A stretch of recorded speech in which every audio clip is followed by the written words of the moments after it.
show, transcribed direct from Hollywood, with Les Brown and his band of renown. Our singing star, Margaret Whiting. Our special guest, Jane Wyman. And here he is, Bob Hope.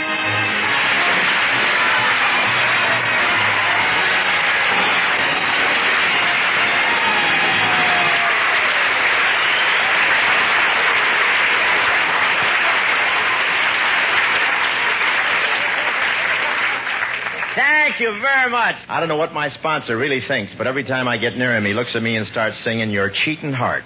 And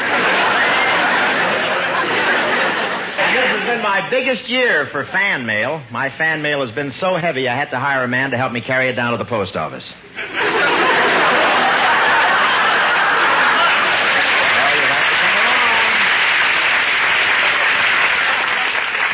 You'll have to get him a little faster than that. Or my summer replacement will be getting the laughs for this stuff. This season, just think, I've done television, movies, personal appearances. I really didn't want to work that hard, but I promised the Air Force an extra group.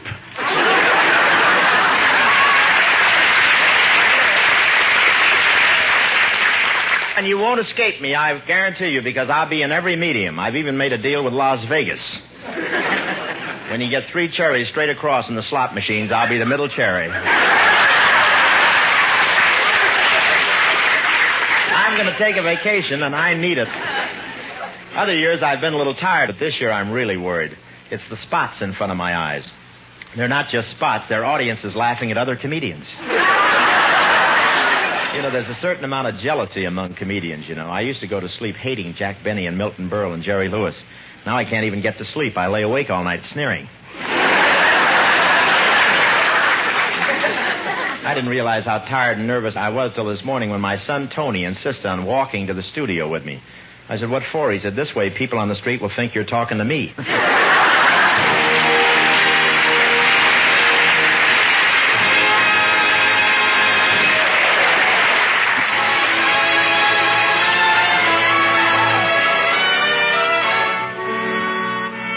In this spot, we bring on Margaret Whiting. Move in, Maggie, please.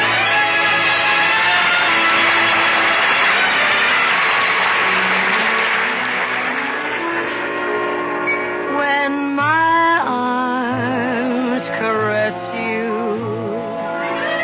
something wonderful happens. I can feel a thrill so heavenly.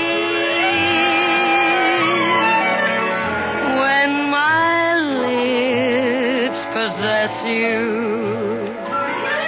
Something wonderful happens, though it rains.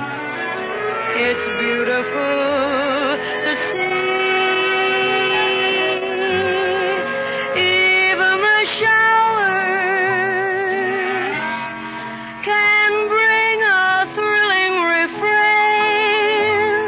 A street without flowers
ladies and gentlemen. Like all of us, Bob is looking forward to his vacation.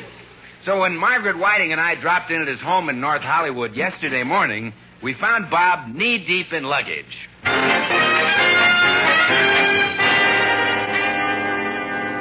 Oh, come in, Maggie. Come in, Bill. Gosh, Bob, what is all this? Did someone die and leave you the sporting goods department of the May Company? Or have you been playing gin rummy with Esther Williams? You've just heard from nothing. I'm just getting ready to go on my vacation, Bill. With all this junk? Where are you going? Timbuktu? No, Maggie, I'm going to Santa Monica. Is that all? Well, I can't go just anywhere. I have to take my vacation at a place within 20 miles of Hollywood. Yeah? Why? Well, if he goes any further than that, he gets outside the radius of his book of phone numbers. Careful, Bill, or I'll hide your electric floor polisher and your teeth will look just like everyone else's.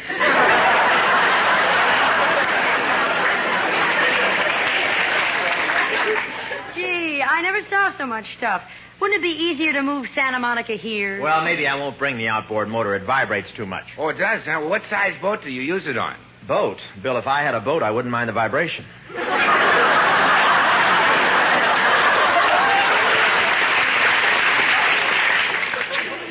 Bob, where are you staying in Santa Monica? Oh, I'm staying at a place called the Surf and Sand Motel. It's on the American plan. Oh, the American plan? Yeah, they have to charge you 4 times as much because they're supporting all the other hotels in the area. Gee, I've seen that place, Bob. It's just a huge barn for tourists. I like it. But there's nothing charming or exclusive about it. I like it. There's so many people that it's like Grand Central Station. Gee, in the summer there's even a man in the lobby selling hot dogs. I like it. I don't get it. I like it. What do you like about a place like that? He's the man who sells the hot dog.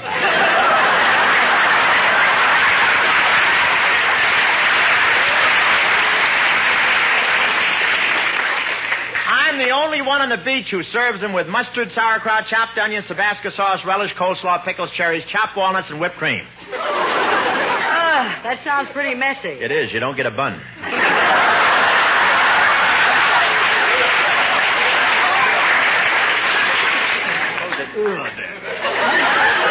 Say, Bob, are you going to spend the whole summer at the beach? Oh, 5 days, Bill. Then I fly to Chicago for a benefit, then New Orleans and Miami, then up to New York and Buffalo. Then I fly over to France, Germany, Holland, and England for one-day appearances.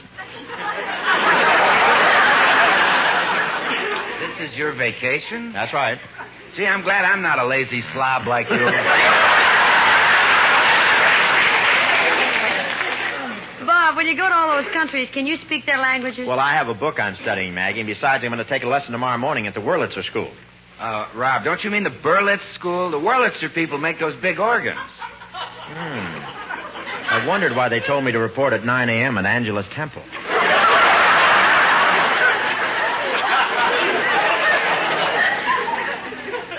I'm getting so punchy, I'm glad the season's almost over.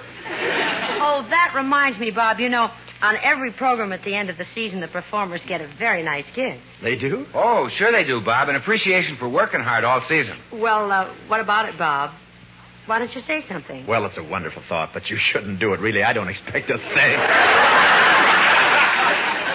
I told you it wouldn't work, Maggie.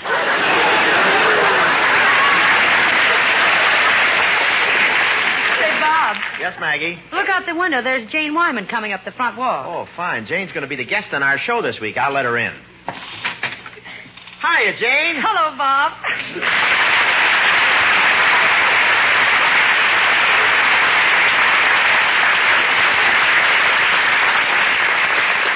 Come in, Jane. Entree, s'il vous plaît. Entre usted de mi casa and das Blumenbrett habende Gartensuch.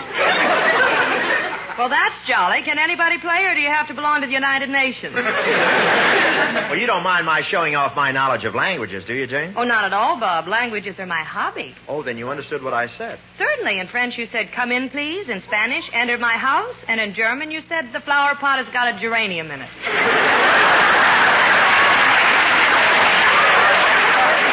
Well, let's go in and join the others. Hello, Jane. Hi, Jane. Hello, Maggie and Bill. Good grief. What's all this luggage? Are you leaving town? Oh, I'm going on my vacation, Jane, down to the beach. With all those trunks and suitcases? Sure. Well, what are you doing? Bringing your own sand? Gloria, Gloria Swanson doesn't travel with this much stuff. Gloria Swanson doesn't have a hot dog stand. That big brown bag there is full of sauerkraut. Yeah, the other suitcases are full of colored balloons, pinwheels, mechanical mice, and buttons that say, "Kiss me, kiddo, I'm a hot shot from Keokuk."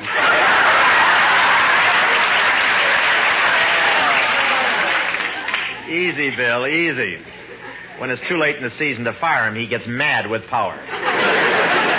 Well, yes, it is the end of the season, isn't it? That's right, Jane. That means you're going to be the guest on my last show. Wonderful, Bob. I can't think of anyone in Hollywood I'd rather say goodbye to. Well, that's the nicest compliment I ever had stuck in my back. Bob, have you definitely decided to spend your vacation at the beach? Pretty much. Why? Well, if you were going to the mountains, I've heard of a lovely place up there. It's called the Sierra Lodge. Oh, well, I don't know about the mountains, Jane. I have trouble with altitude. Oh, you do? Oh, yeah, I get fainting spells just watching a Gary Cooper picture. Well, this place isn't up very high, Bob, and it's so nice and cool. Well, Jane, I might go to the mountains if I knew anyone else who was going up there. Well, how about Bing? No, Bing hates the mountains, especially the Sierras. He does? Yeah. He refuses to go near him until someone thinks up another name for old Baldy.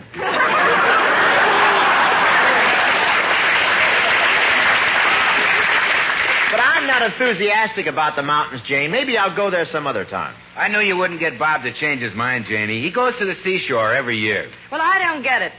Why are you so set on spending your vacation at the beach? Well, it's just a difference of opinion. Maybe I see a lot of things at the beach that appeal to me that you wouldn't even notice.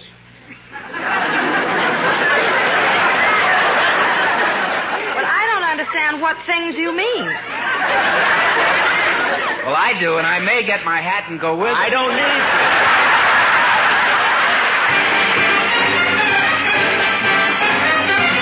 to. Here's Margaret Whiting doing Big Mamou, backed up by Les Brown and the boys. Come in, Maggie.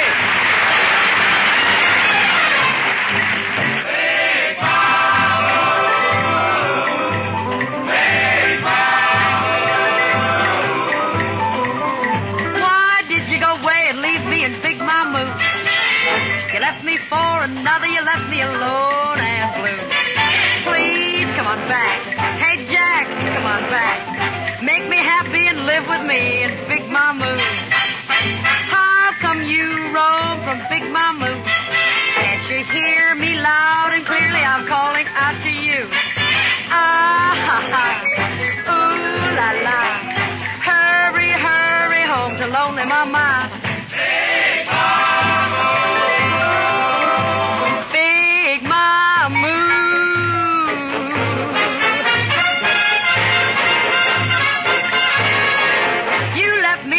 Another,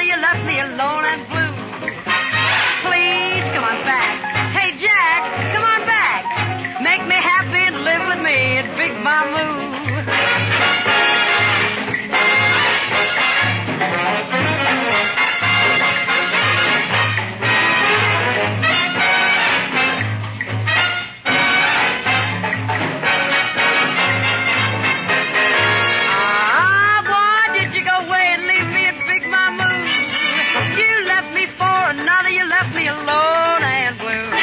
Please, come on back. Hey, Jack, come on back. Make me happy and live with me at Big Mamou. You Big Mamou, Big Mamou, make me happy and Big Mamou.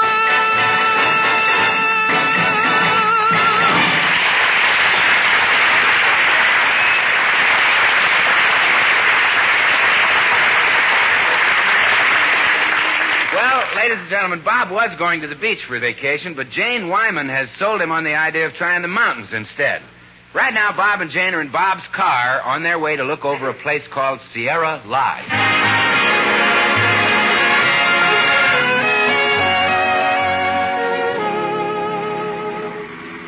Gee, Bob, this is a wonderful day, isn't it? Yeah.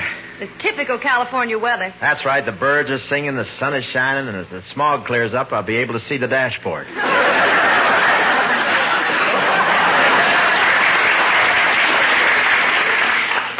A pleasure to ride in a car like this, Bob. Yeah, I bought it because it's got power steering, power brakes, hydraulic windows, dual injector carburetor, and super torque converter body suspension. What kind of a car is it? I forgot to ask. Hey, we're getting into the open country. Look at that sign. You're now leaving Los Angeles, City of the Angels. Bob, I wonder why they named this town the City of the Angels. Because that's what happens to most of the pedestrians. Right, mister? Ooh, there are lots of hitchhikers on the road today. You know, I feel kind of sorry for those people. Do you think we ought to pick them up? Jane, I make it a rule never to pick up hitchhikers under any circumstances. It's a very bad practice. You know, you never know what kind of person you're taking into your Oh, car. look, there are two girls hitchhiking.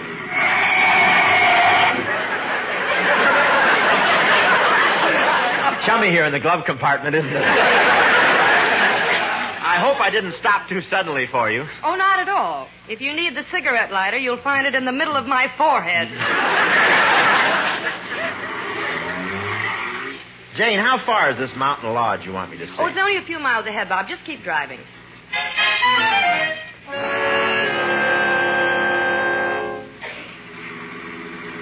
Oh, look, Bob. There's a forest ranger standing in the road holding his hand up. I think he wants us to stop. Let's see what he wants.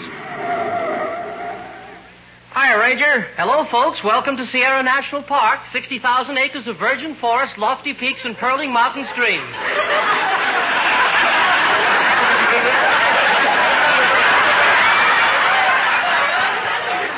Purling mountain streams? Sierra National Park has every facility for the tourist. Its own gas station, restaurant, laundromat, and the lodge. Well, that sounds great. Is there a drive-in theater, too? No, in these woods, we don't permit people to do anything that might start a fire. Yes. Besides, it could set a bad example for the animals, couldn't it? I must say it's very nice of you to welcome us to the park so cordially. Well, this is a special occasion. You two are the first visitors of the season. You'll be the only people in 60,000 acres of mountain scenery. We're the first visitors? That's right. I wish you'd let me know yesterday you were coming. I'd have tidied the place up. Yeah, some of those pine trees look as though they haven't been dusted in weeks. Well, I've only got two hands, you know.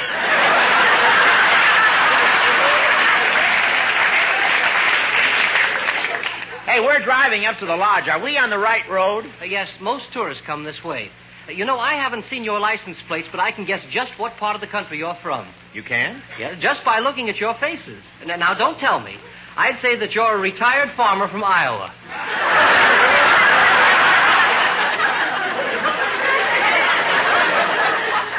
And this lady with you is your daughter. I'm afraid you're way off. Mr. Hope certainly isn't a retired farmer. He isn't? No, but don't feel badly. I can see how you'd make a mistake judging by his clothes. Thanks a heap for the help. Can't help it. This suit fooled me, too, and it looked so good on the fellow sitting in the tractor in the catalog.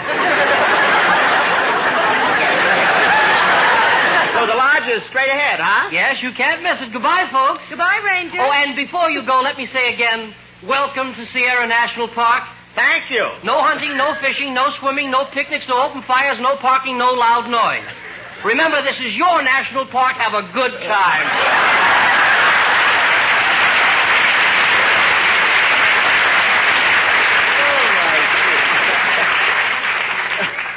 Take 2 pieces of scenery out of petty cash. And eat those, too. Oh, come on, Bob, let's go. No, I don't think I'm allowed in here. I'm a heavy breather.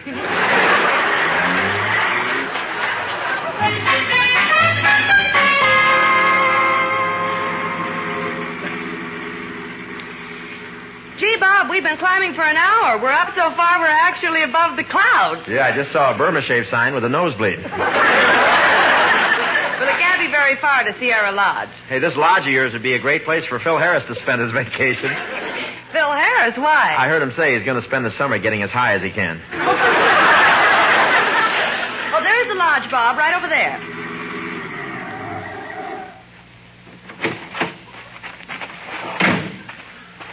Gee, it certainly is a beautiful place, Jane. That's the prettiest mountain lodge I've ever seen. I thought you'd like it. What does the sign say in the front? It says Sierra Mountain Lodge, your home away from home. Sleep in cool, pine-scented mountain air. Closed for the season.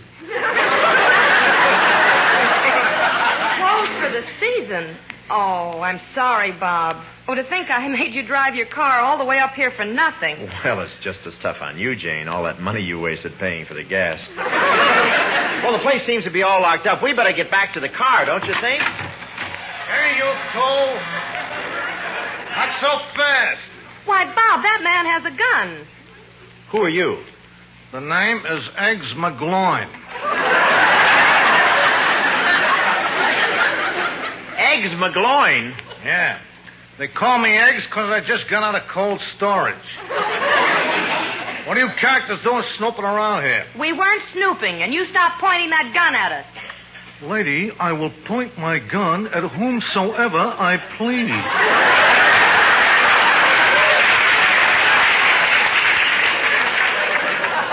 Well, you'd better stop, or Mr. Hope here will take it away from you. I'm warning you, Mr. Hope has a violent temper, and that gun doesn't scare him.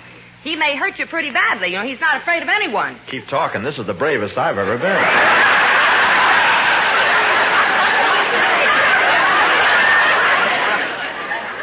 Shut up, you. I know your type. You ain't gonna do nothing. I can tell just by looking at you that you're chicken. You're a punk. You're nothing but a low, crawling, yellow-bellied weasel. What do you think of that? It's all right, but I'm warning you, I won't stand for any insults.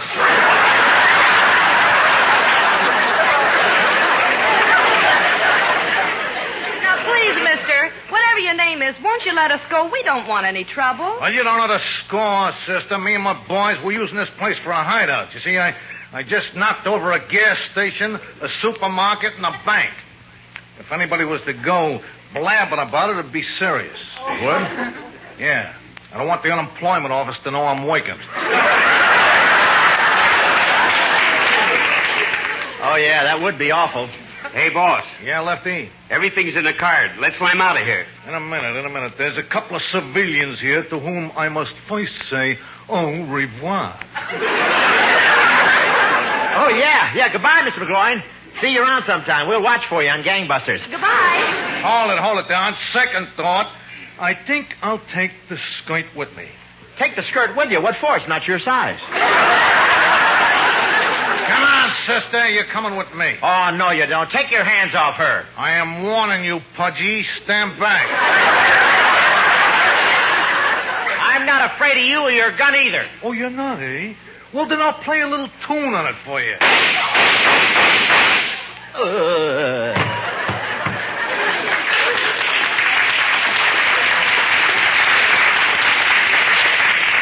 How awful. Oh, Bob, you're dying. Quick, speak to me.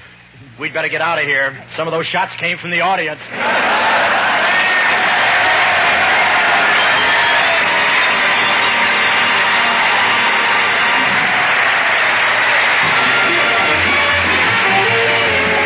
The Bob Hope Show is brought to you through the worldwide facilities of the United States Armed Forces Radio and Television Service.